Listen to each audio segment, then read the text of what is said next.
Okay. So, the second time I tried to make this video, which is crazy because it was pouring. I thought I need to recharge myself. So, I went to lay down, and as soon as I kind of got a little energy, put some music on, it was like I heard this rumble. I'm like, what the heck is that? And then, oh, is that thunder? And then it woke. I thought it was the music at first, and I paused it. I'm like, ooh, what's going on? I went outside, or I went upstairs, and there was hail, like big hail, lots of rain. It's like, whoa, I think that's thunder. So, anyways, and then right when the rain started, my music doctor, Mr. Beautiful Chris Gordon, my music doctor, started screaming at me. Well, his song did. Yeah. Telling me he found it. I was guilty of the crime of sleeping when I should be awake. Okay, so I gotta code that journey. We'll get to what's this about. Okay, so then I woke up to Wide Awake Acoustic, first on air. Says it was posted 18 years ago. So let me just see. Okay, 107.5 Extreme Rock Radio. And then he performs. Now let's go to see where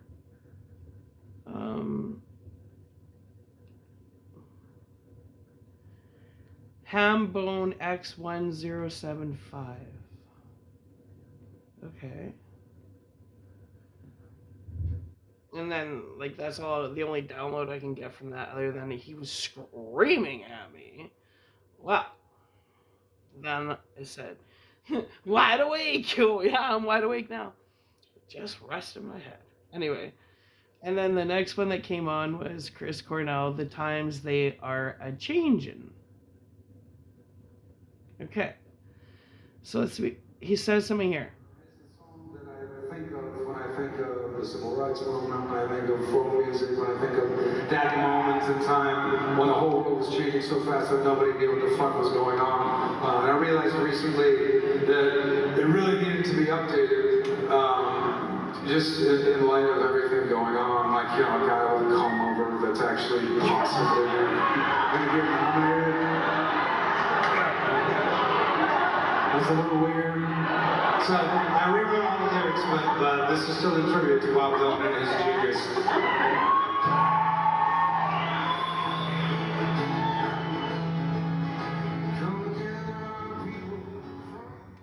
Okay, so then he plays a Bob Dylan cover, I think. So I think he wants everybody to listen to this song. That's what I'm getting. He has messages for everybody in this song. So if we could please give him the time to listen to this song. Let's see if there's lyrics. Well, we'll go to Bob Dylan and we'll read the lyrics. The times they are changing. Bob Dylan, the times they are a changing with lyrics. Yeah, because there's message in this song. That's what I know. That's how you decode downloads. Bob Dylan.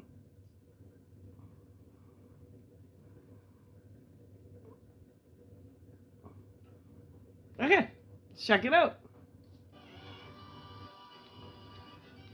The times they are a changing.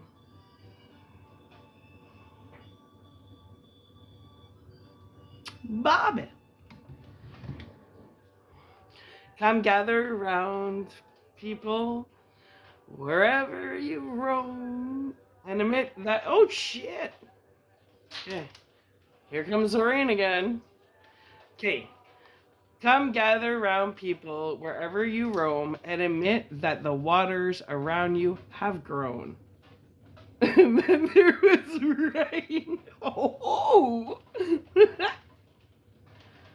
Here comes the rain again. Wow. Okay. And accept it that soon you'll be drenched to the bone. And if your time to you is worth saving, then you better start swimming or you'll sink like a stone.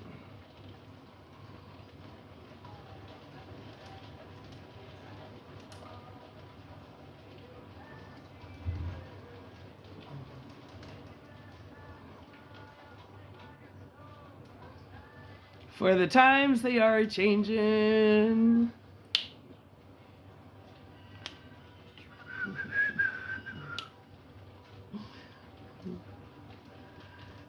Come writers and critics who prophesize with your pen and keep your eyes wide. The chance won't come again.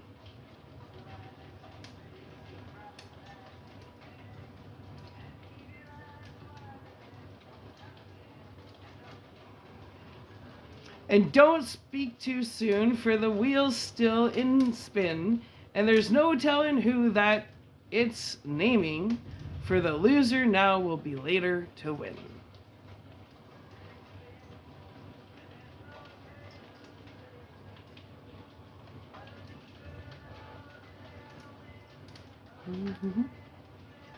For the times they are a-changing. Come senators, congressmen, please heed the call. Don't stand in the doorway, don't block up the hall.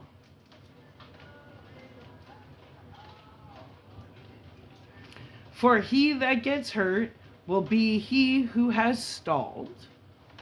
There's a battle outside or raging. We'll soon shake your windows and rattle your walls.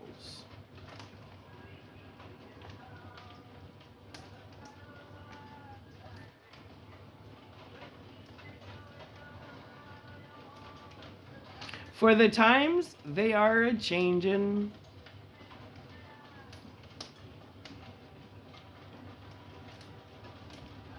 Come mothers and fathers throughout the land, and don't criticize what you can't understand.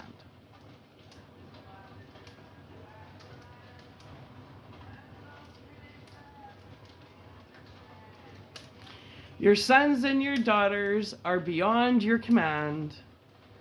Your old road is rapidly again. Please get out of the new one if you can't lend your hand. What? Your sons and your daughters are beyond your command. Your old road is rapidly aging. Please get out of the new one if you can't lend your hand.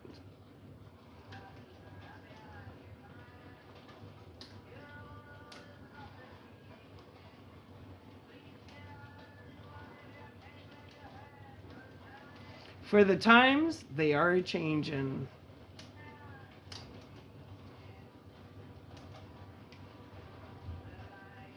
For the line it is drawn, and the curse it is cast, the slowest one now will later be fast.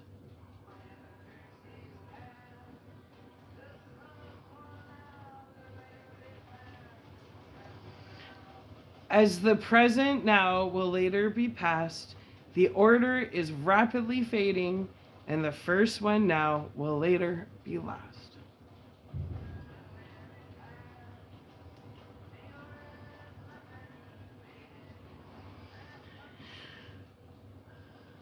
Yeah. For the times they are a-changin'.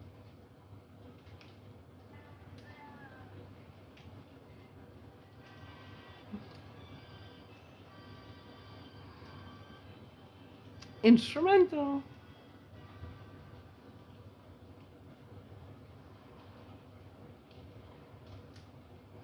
And then I think I gotta do the Redemption song by Bob Marley. Bob Marley, Redemption with lyrics. Yeah. Water. It's empty.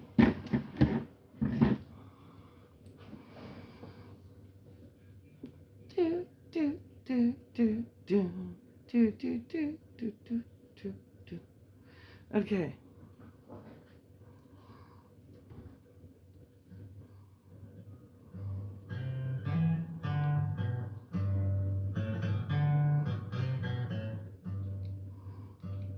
Do do do do do do do do.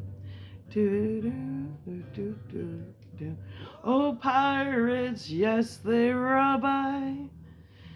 Sold I to the merchant ships. Minutes after they took I from the bottomless pits. By hands was made strong by the hand of the Almighty. We forward in this generation triumphantly. Won't you help to sing these songs of freedom? 'Cause all I ever had, redemption songs, redemption songs. Emancipate yourselves from mental slavery. None but ourselves can free our minds. Have no fear for atomic energy, 'cause none of them can stop the time. How long shall they kill our prophets while we stand aside and look? Ooh, some say it's just a part of it. We've got to fulfill the book. Won't you help to sing these songs of freedom? 'Cause all I ever have, redemption songs, redemption songs, redemption songs.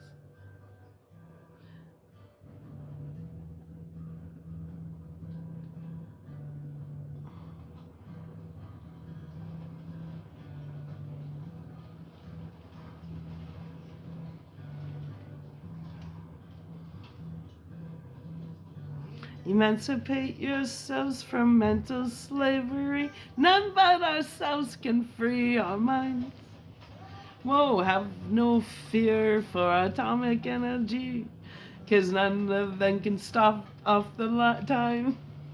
How long shall they kill our prophets while we stand aside and look? Ooh, some say it's just a part of it. We've got to fulfill the book. Won't you help to sing these songs of freedom? 'Cause all I ever had, redemption songs. All I ever had, redemption songs. So the songs of freedom. Songs of freedom.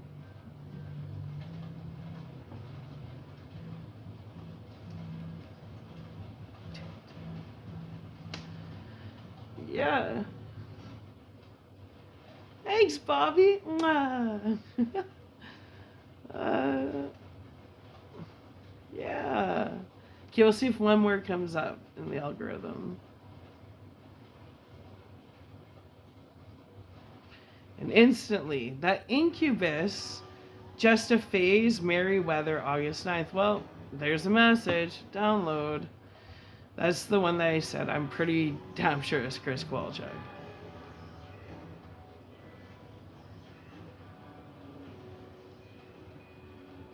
So, and it's still raining.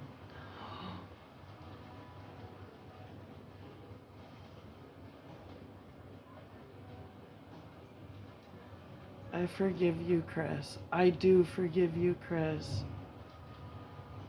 And yes, of course, you're redeemable. It wasn't fair what happened to us. What we had was special.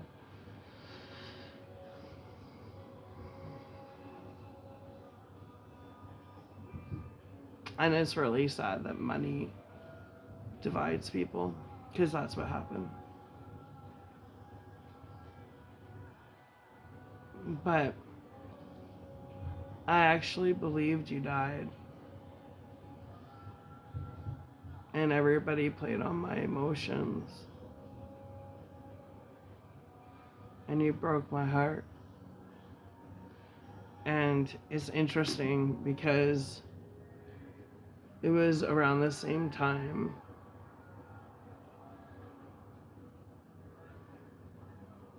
Well, how did it go? I know you and Chris Cornell had the same time of deaths. And then I got hit on the head, so there was 3 of us. There was whatever Chris Cornell did his last concert, and then you passed away, so I was told, and I went into mourning because I went into mourning.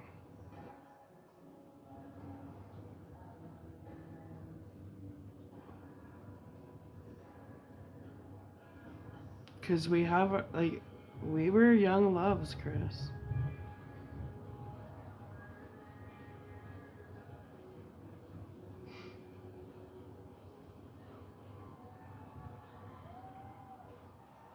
It wasn't fair. It was like everybody saw what we had and said, no, we gotta split this up.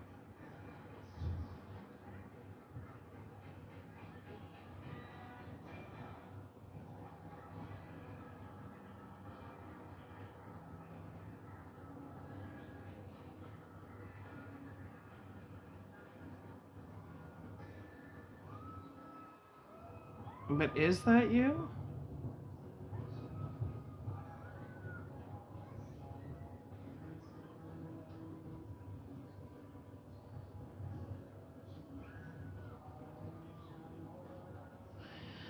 I don't know if that's you, Chris.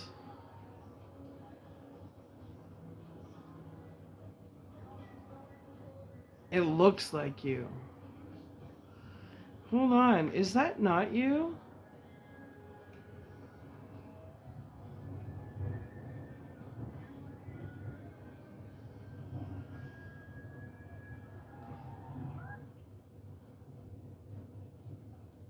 Is that not you? Were you? Did somebody clone Chris Kowalczyk? I can't tell.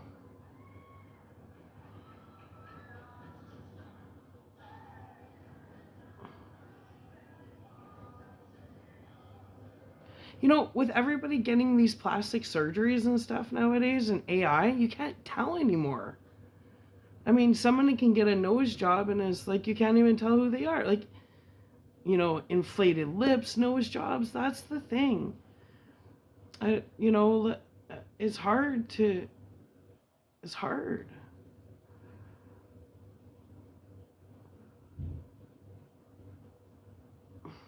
The nose is different. The nose is different. But then that can be a nose job. You know what I mean? So I don't know.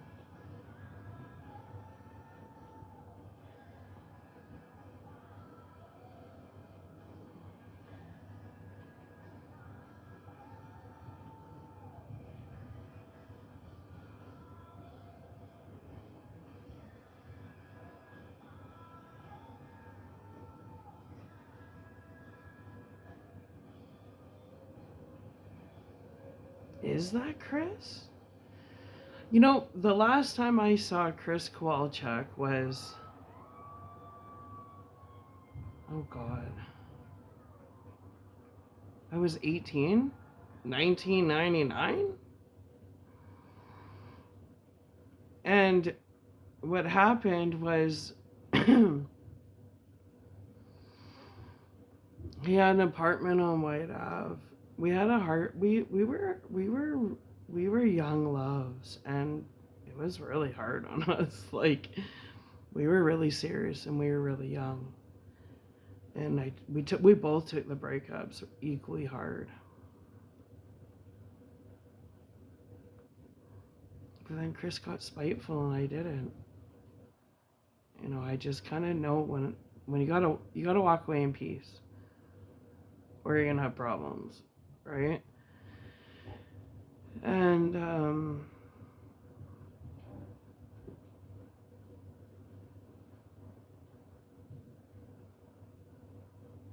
Yeah. I remember like, this is how young we were. I was like 15, I think. And um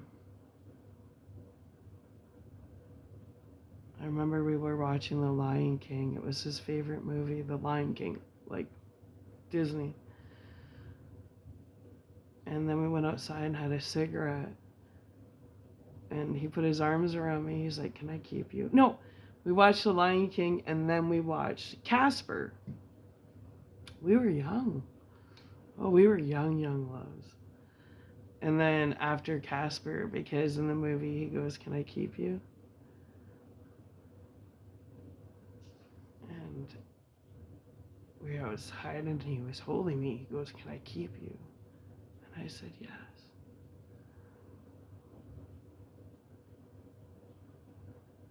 And then it's like, then we snuck around for about a year. And then the rumor mill started in our little town. And then I was hearing stuff about him. And now I know he was hearing stuff about me. And then, um,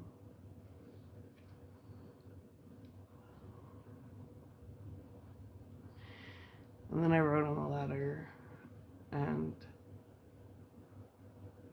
I hadn't seen him in probably a year and a half. And he lived on White Ave with Bob Smith and Bob Smith's friend Stephen Klein. And I remember I said, "Well, call me." Like, I left him a letter. It was that like, young. I was nervous. I loved him. Felt like I couldn't live without him, you know? And then, and I remember he used to love cold ravioli. He would eat it right out of the can cold, right?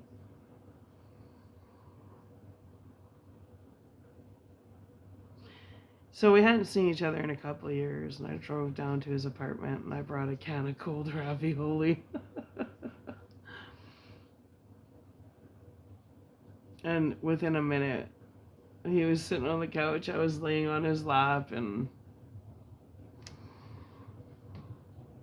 it was like no time had passed.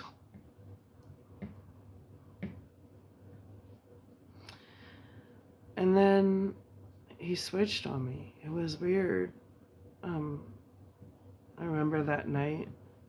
When I went home, no, it was very innocent. And then the next night,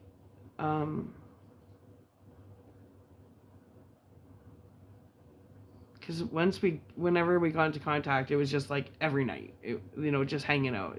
We were like we were best friends. We were kids. And the second night,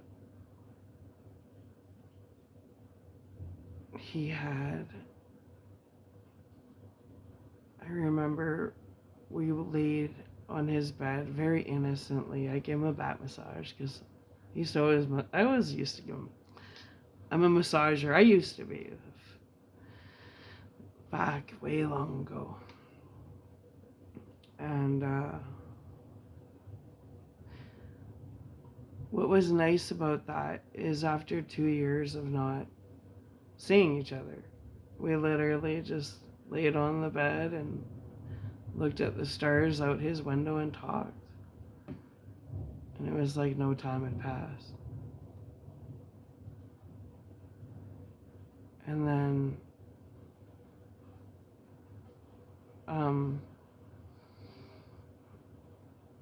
I remember, I don't know, it was like early in the morning. I went to leave and I saw, I guess, what you would call hooker boots, like tall black boots up to the knees. And my heart sunk because I knew that there was somebody else.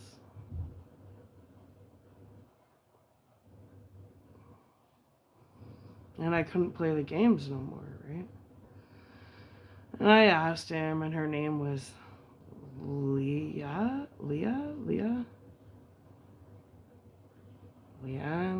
don't know, something, I don't really know. But I guess I don't know, something about he had a kid with her or something. I don't know, but she was a waitress at Denny's. That's what I know. And he was a line cook there for a while. Denny's. Yeah.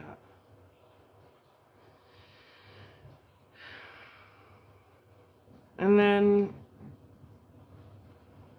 I remember the next night, Steve Klein was there, Bob Smith was there, and Chris was there. And Chris started treating me like shit in front of them. Like, in front of them. It wasn't even nice. Like, hey, get that from me, bitch. And it was like, whoa, like, for 3 days straight, you know, we've been talking, cuddling, and I thought we were rekindling something. And then all of a sudden I see hooker boots. I shouldn't say hooker boots. That's rude. I'm not going to say that. I saw boots I would never wear. And I said, what's going on, Chris? Like, I'm not doing these circles again. I won't do the circles. And then,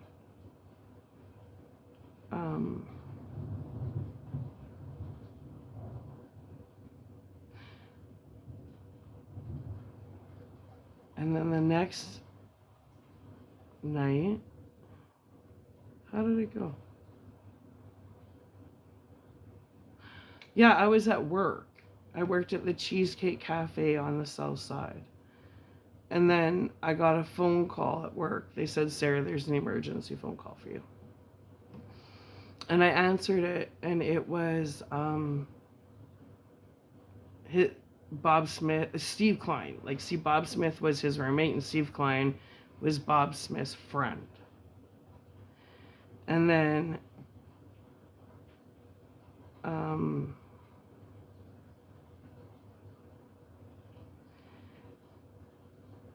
he said, Chris is in the hospital.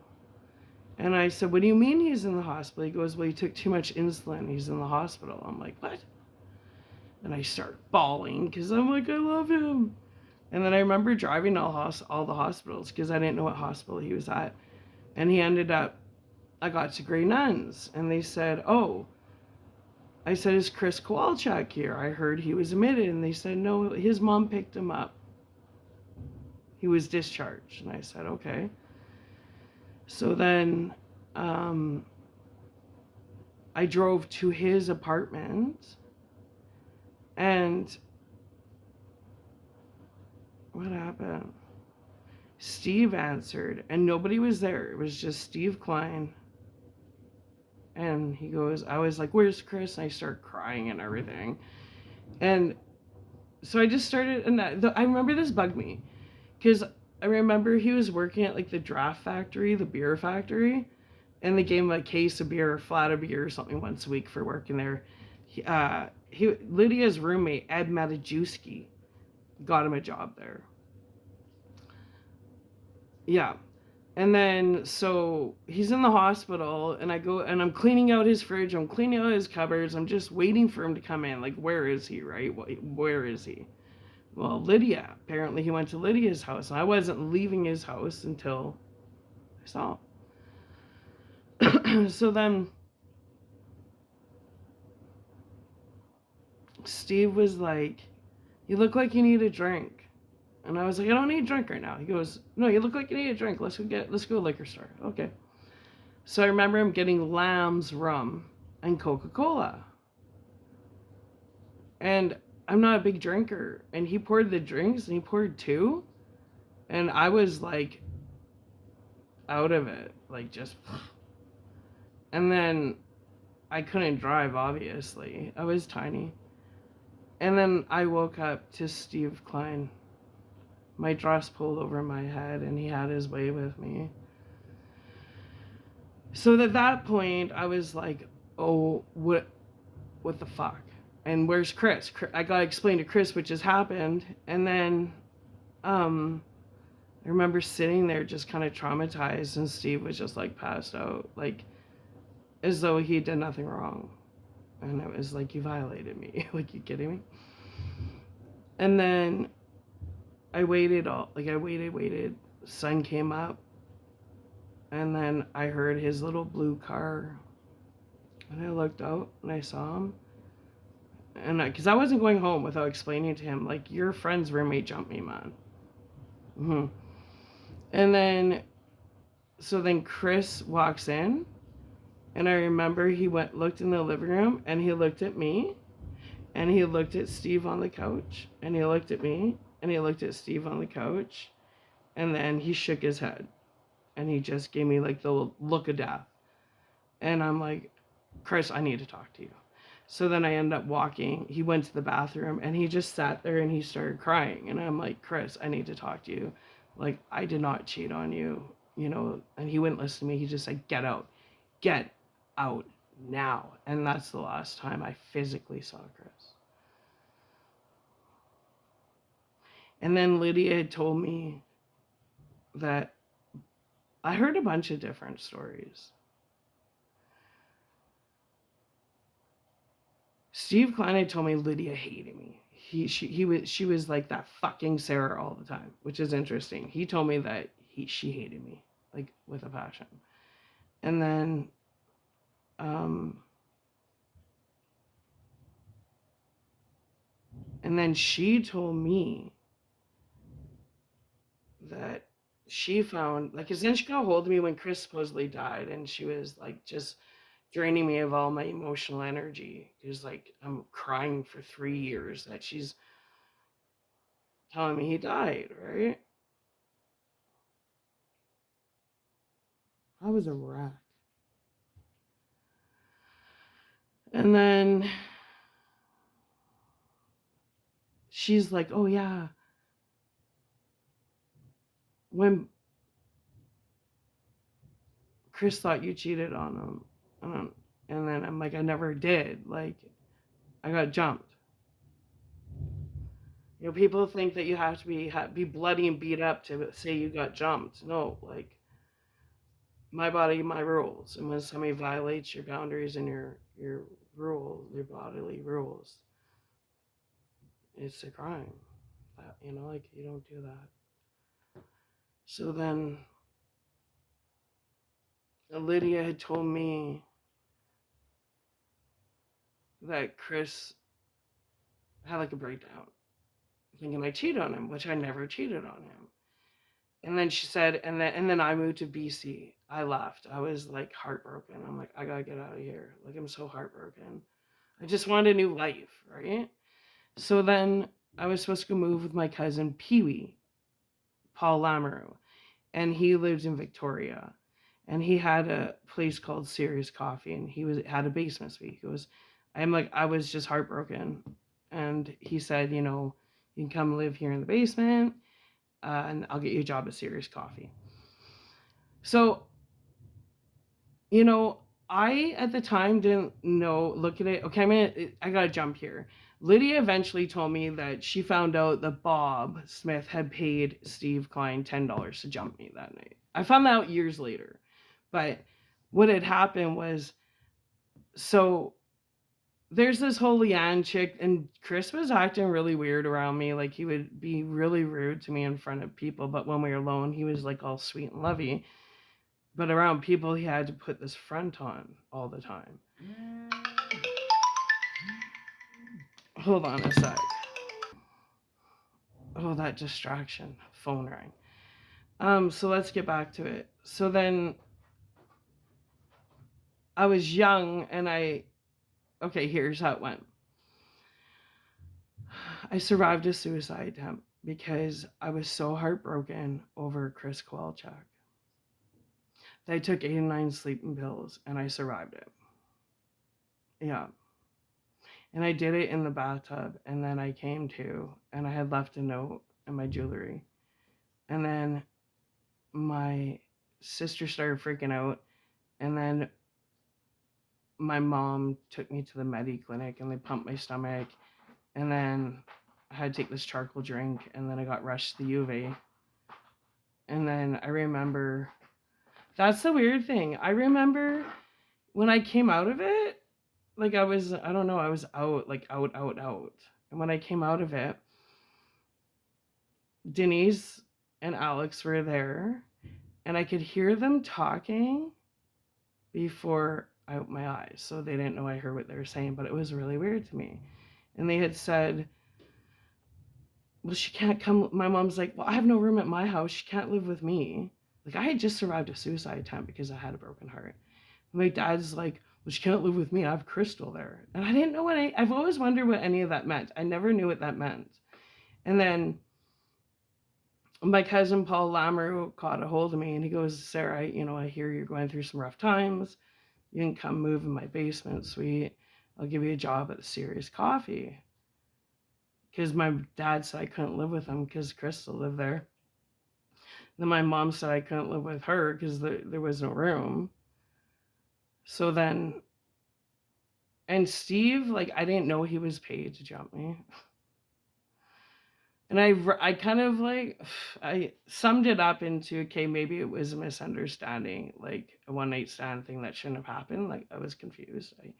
I wanted to give him the benefit of the doubt. But then years later, I found out it was like paid. And then I had a red Honda CRX, and Steve was moving to his dad's house, Ken Klein's house, in Surrey, the lower mainland in BC there. And then we were gonna, I was supposed to go Victoria. So Steve was gonna drive my car to basically BC, like the lower mainland, and then I would hit a ferry and end up going to Pee Wee's house. Well,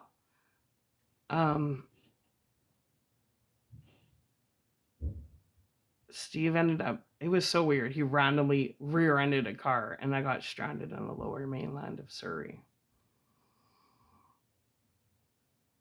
And then things just got really weird from there. My life got really weird from there.